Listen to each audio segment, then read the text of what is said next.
Hello and welcome to Movie Night. So today we're talking about Cold War film Bridge of Spies. Now it's directed by Steven Spielberg. He's a little-known director. Some of you may have heard of. He's Up and coming. up-and-coming director. And it stars Tom Hanks again, like an actor, a guy. I think he's been in a couple of things. But it's about a real-life event involving the swapping of spies between the US and the Soviet Union. During the Cold War in the 1960s, early 1960s, I think. So I'll go to Odysseus first, as he's the one who's recommended this to us. So what were your thoughts on Bridge of Spies, Odysseus? Yeah, I mean, firstly, just sort of mention Steven Spielberg and Tom Hanks. I mean, these people are big when even I've heard of them. Yeah. 'Cause my actor and director knowledge is terrible. But no, I think that I really like this film. I really like the main character who's portrayed by or played by Tom Hanks. I think that it's based on a true story. Pretty accurately. I sort of looked at the history afterwards, and like most things about it did happen. Yeah. I really like the character and the portrayal of the Rudolph Abel. I'd say the one criticism of him is it's quite funny how I actually looked at the history of him, and it's quite funny because basically all he actually did in his whole time in the US was basically just sit in an apartment, like unemployed, just doing like nothing. Well, like, isn't the point that we don't really know how much he did? Yeah. Like, we're never really gonna know. But no, as in like that like if you look at historical sort of things about it, like as in the Soviets tried to portray it as he stayed under the radar for years and the Americans never knew about it, but actually he did like nothing. He didn't identify a single US agent, and he was just living in New York for just years, just like doing nothing. He probably just wanted to move there and was like, took the opportunity. Yeah. Yeah. He literally basically was just an illegal immigrant for a bit, like totally meaningless. Obviously we know about Gary Powers and the U-2 spy plane incident.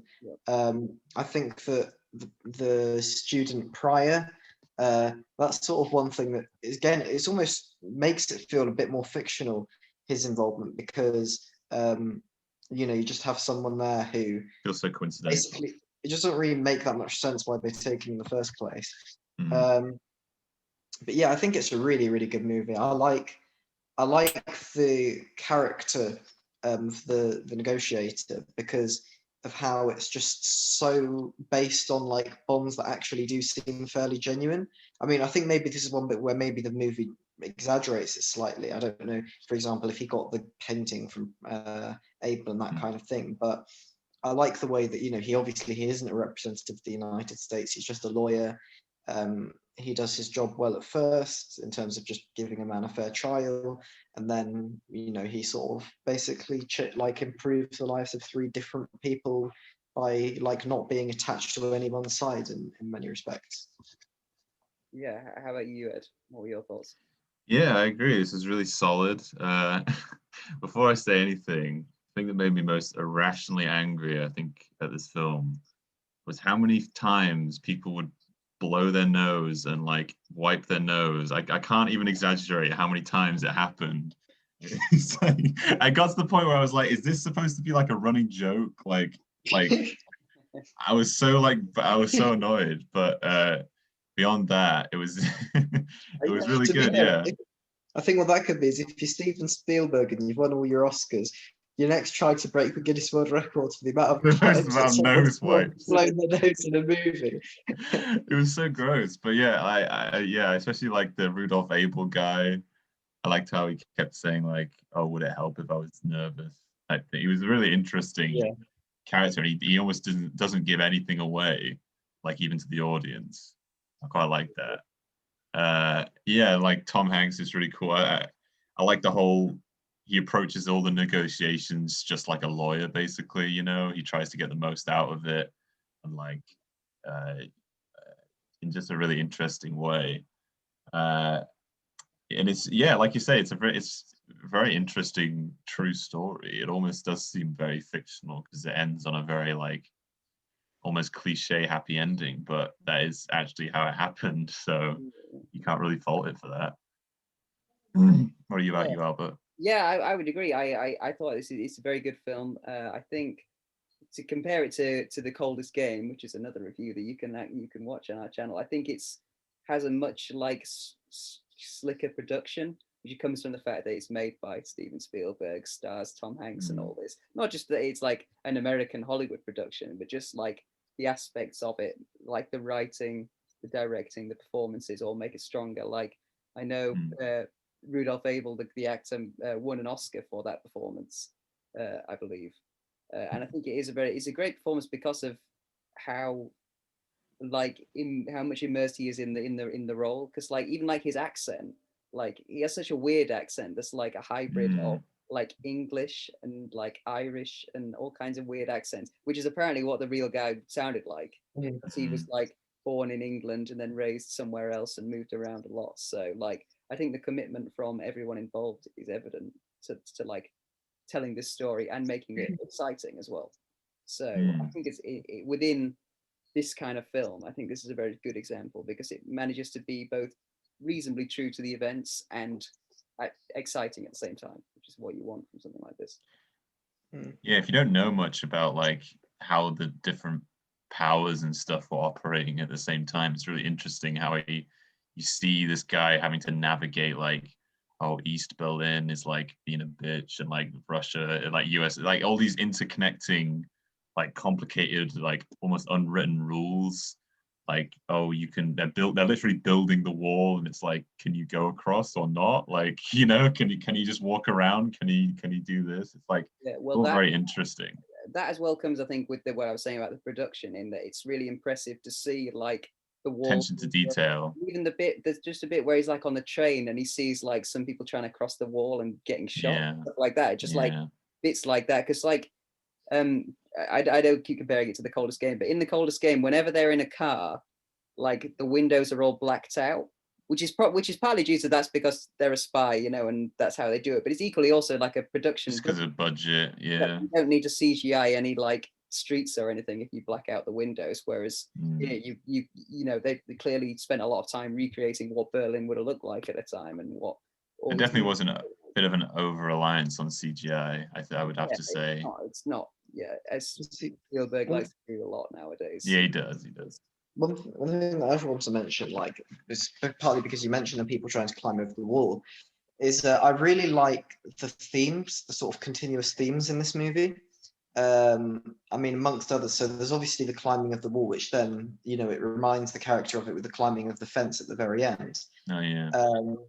And I like that sort of nod to that. I also think that the standing man, or Stoichka, I can't remember what the second is. Stoichka, I think that's really... possibly. Like, I think that's really sort of clever, and there's another one that I've forgotten, but there are sort of like a lot of just sort of themes in this film that just sort of carry recurring on. ideas. Yeah, and I think that's done really well. I think that also, like, because there's obviously quite a lot of, I mean, it's a very long movie, it's almost 2.5 hours. So that in that time they slot in quite a lot of different characters and a lot of different themes. Like, they obviously have the background to Gary Powers, the trial, the judge of the trial. Then there's also like, there's just a number of different things going on. Like, what do you think of all of the different settings? That judge was such a knobhead. But like, one of the things you said, like the recurring themes, I liked. This is something I actually thought about afterwards. I didn't realize afterwards. You remember at the very beginning when Tom Hanks is introduced? He's like talking with a guy about a client, and he's like, well, he crashed into 10 people, but like it's one thing, and it's like this back and forth. And I actually sort of bring that back later on when he's like, oh, we want 2 people, but like, with one person, he's using like the same lawyer tactics he's using at the beginning, like the same reasoning. It was kind of interesting. It's kind of subtle as well. I think balance the characters quite well, in the fact that there are quite a lot of people, but the main players, you get a sense of what their character is like. So like, you get a sense of Tom Hanks and Rudolph Abel, and you even get a sense of sort of Gary Powers to an extent as well, because you have that whole segment where they're training. You see him training, don't you? And then he's like in the spy plane and stuff. So you get a reasonable sense of what his character is like as well. So I think manages to balance those reasonably well. I'd say one small criticism I have is it frustrates me a bit how, like, the Rudolph fable, because obviously both, I think it does mention it in the film at the end, and also in terms of what happens in real life, is that Rudolph Fable, lived a normal life when he went back, and I think he spoke about his experiences, he lectured about it. Whereas obviously on the bridge, he basically says to some, if you read between the lines, it's basically, I'll be shot if I'm not embraced. If I'm embraced, it's fine. And he obviously doesn't get embraced, which I just think, I don't really know why that sort of was undermined that whole scene in a way. Yeah, I know what you mean. Yeah. You should have almost, like, it would have been more interesting if you didn't know what happened to them and then afterwards. But obviously, because it's real, we do know what happened to him. We should have just been consistent with it, like either don't show if he does get embraced or not, or like show that he does get embraced. To add that line if it doesn't matter anyway. Exactly. Yeah, exactly. It does. As much as I said earlier, I would say the ending is a little bit. It goes a little bit too into the sort of cliche area where, like, his wife, who has been nothing but critical of him the whole film, all of a sudden is like super proud of him when she finds out that he negotiated all this stuff, and like the people who were staring at him in the subway, on the subway rather, they were like hating at him, and now they're like, now everyone has the newspaper that says this story. Like, I don't know, it was a little bit much, but again, it was mostly true, so I can't really fault it for that. I'd agree with that. I'd also throw in the reaction of the kids.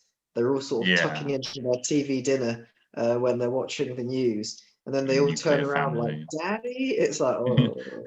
It's like, it was very that whole family thing was very cliche. As an interesting bit of trivia, the girl who plays his daughter, I think his eldest daughter, is actually Bono's daughter in real life. The actress. There you go. Interesting trivia. Interesting. I quite like the sort of that fake Russian family that pretend to be. Yeah, that was like, so funny. That was what I mean. It's like you this sounds so stupid, like, and ridiculous, but then when you read about the history, like, they did shit like this. Yeah. Like to pretend that, like, he had this family that was all like, he'll try like putting all these crocodile tears. It was so funny. Like, yeah. I find that stuff so interesting. Yeah.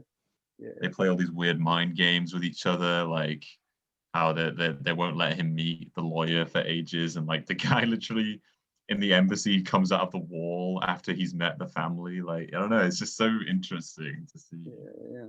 I quite like the sort of the like way that Rudolph Abel, even though he doesn't give himself up to the US, he doesn't really, like, I guess, he sort of is quite honest about to his lawyer when he's basically like, yeah, I sort of did do this, which actually in some ways is a lie, really, because he didn't actually achieve anything. He found that thing at the beginning under the bench. Yeah. You know what I mean? The thing that I think would be like quite brutal when I was watching it was, imagine being in one of those Soviet courtrooms. Like, when he sentenced Gary Powers to 10 years in jail and everyone stands up and applauds. It's just absolutely savage. Yeah. That must be so like brutal to be through. Yeah. Yeah. It's interesting how he gets less of a sentence though than the US gave to the Russian guy. Yeah. To be fair though, I mean, like a random guess, it provided that Rudolph Abel's just put in a normal US prison, I reckon that 30 years would be much shorter 30 years than 10 years in like the Soviet jail. No, it's true. It is very true. 10 years in Russian prison would seem a lot longer. Yeah. No, I'm not pretending that. Because like it is very easy to say that this is very like American centric, because obviously it focuses mainly on American characters and it portrays the Russians as pretty much dickheads.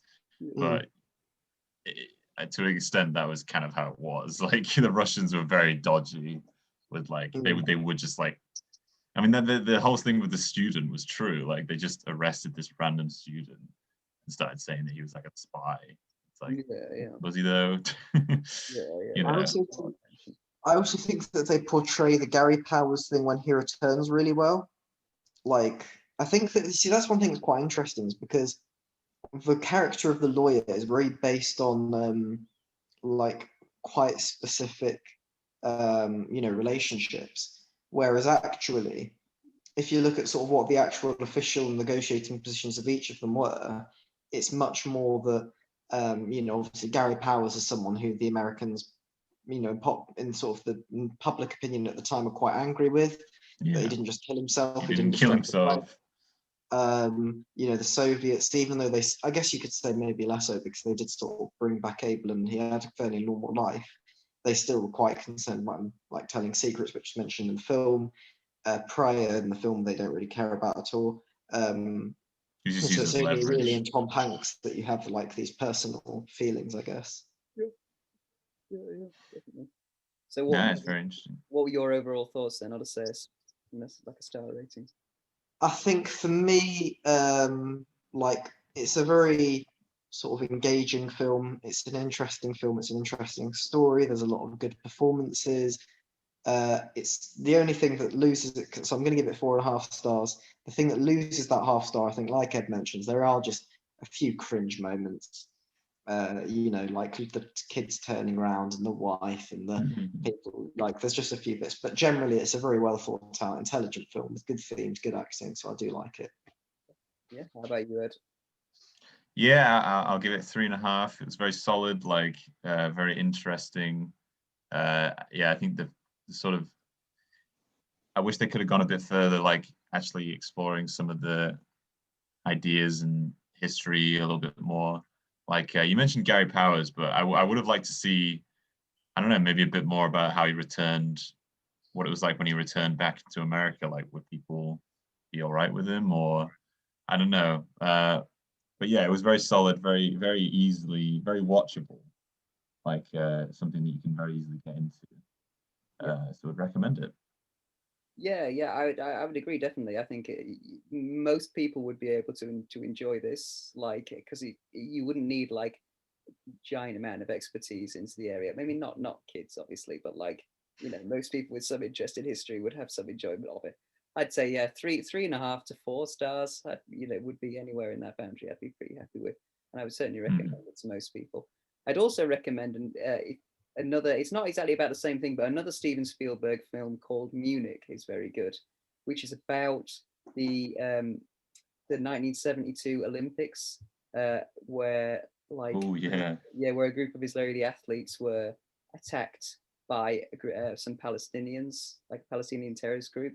And it's kind of about that, but it's kind of about like how Israel's government basically like commissioned the Secret Service to like kill a load of prominent Palestinians. It's very good. It's from about 2005. Also directed by Steven Spielberg, which it's not obviously not about the same subject matter, but it is similarly like a better Steven Spielberg film of the last 20 years. There aren't that many good ones. We're running out of good ones. Yeah, those. So yeah, Munich I would also recommend. Interesting. But yeah, I think we've wrapped up that discussion. So I think Bridge of Spies. What did you watch? I watched it on Netflix as well. I'm guessing it's still. Yeah, you can get it on Netflix. Yeah, Netflix in the UK if you're interested in checking it out. So thanks for listening. Bye. Thank you.